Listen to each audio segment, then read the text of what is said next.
नमस्कार, आप देख रहे हैं न्यूज फॉर नेशन और मैं हूं प्रियदर्शन। लालू यादव को बिहार की लोक भाषा, लोक कला, लोक नृत्य, लोक संस्कृति के एक चलते फिरते उदाहरण के तौर पर पूरा देश जानता है। और लालू यादव हो भी क्यों न बिहार की लोक पहचान, वो बातें इसलिए क्योंकि अगर आप लालू यादव को देखिएगा तो वो हमेशा से बिहार की लोक संस्कृति को अपने आसपास जीवंत बनाए रखते हैं। और एक बार फिर से लालू यादव ने ऐसा ही किया है राबड़ी आबाद में लौंडा नाच नचवाकर। जी हाँ, लौंडा नाच जो बिहार के नृत्य कला में एक ऐसी विधा के तौर पर माना जाता है जिस लौंडा नाच का अपना ऐतिहासिक महत्व रहा है और कई दशकों से नहीं बल्कि कई सदियों से बिहार में लौंडा नाच की एक समृद्ध संस्कृति रही है। तो लालू यादव ने एक बार फिर से राबड़ी आवास में एक लौंडा नाच का आयोजन किया और इस लौंडा नाच को देखने के लिए राजद के कई बड़े बड़े नेताओं का हुजूम जुटा। दरअसल राबड़ी आवास में आयोजित इस लौंडा नाच को देखने के लिए न केवल लालू यादव खुद मौजूद थे बल्कि उनके साथ उनके बेटे तेज प्रताप यादव, विधानसभा के स्पीकर अवध बिहारी चौधरी, राजद के कई अन्य बड़े नेता भी यहाँ मौजूद रहे।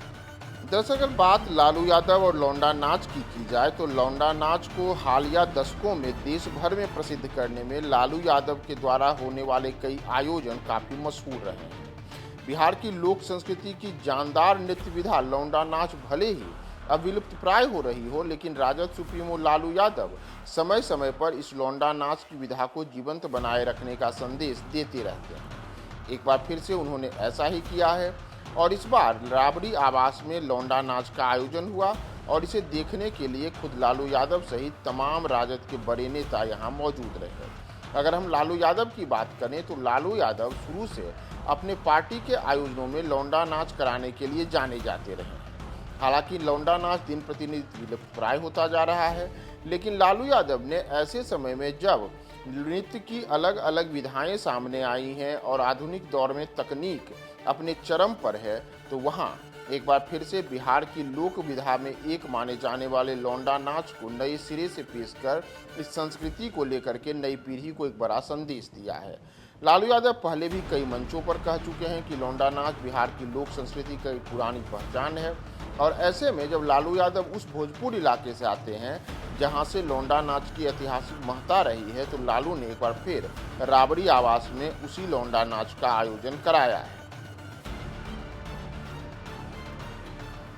दरअसल ऐसे में यह जानना बेहद महत्वपूर्ण है कि लौंडा नाच आखिर है क्या। तो लौंडा नाच की उत्पत्ति बिहार के भोजपुर क्षेत्र में मानी जाती है, इसीलिए इसे भोजपुरी लोक नृत्य भी कहा जाता है और मौजूदा लौंडा नाच की शुरुआत 11वीं सदी में मानी जाती है। कहा जाता है कि देश विदेश में इस लौंडा नाच को प्रसिद्धि मिली है 19वीं सदी में, यानी कि यह लोक नृत्य बिहार और उत्तर प्रदेश के पूर्वांचल के इलाकों के अलावा नेपाल, मॉरिशस और कैरेबियन द्वीप समूहों में 19वीं सदी में तेजी से प्रचार प्रसार में फैला, जब अंग्रेज भारत में आए और बड़ी संख्या में गिरमिटिया मजदूरों को पूर्वांचल के इलाकों से देश दुनिया में ले जाया जाने लगा। दरअसल 19वीं सदी में महिलाओं के स्टेज पर जाने और नाचने की मनाही थी। तब स्त्री का स्टेज पर जाना और नाचना लज्जाजनक माना जाता था। ऐसे में उस दौर में कहा जाता है कि छोटी जाति के पुरुष स्त्रियों के रूप धारण कर स्टेज पर प्रदर्शन करते थे और यही लौंडा नाच कहाया। इस लौंडा नाच को लोकप्रिय बनाने का श्रेय बिहार के में और भोजपुरी के शेक्सपियर कहे जाने वाले भिखारी ठाकुर को भी जाता है। उनके द्वारा 1917 में स्थापित नाच मंडली ने उस दौर में भोजपुरी समाज की समस्याओं और चुनौतियों को दर्शाते हुए कई मंचों पर जो आयोजन किए, उसमें लौंडा नाच भी महत्वपूर्ण रहा। और बाद में लौंडा नाच विधा के लिए ही दशरथ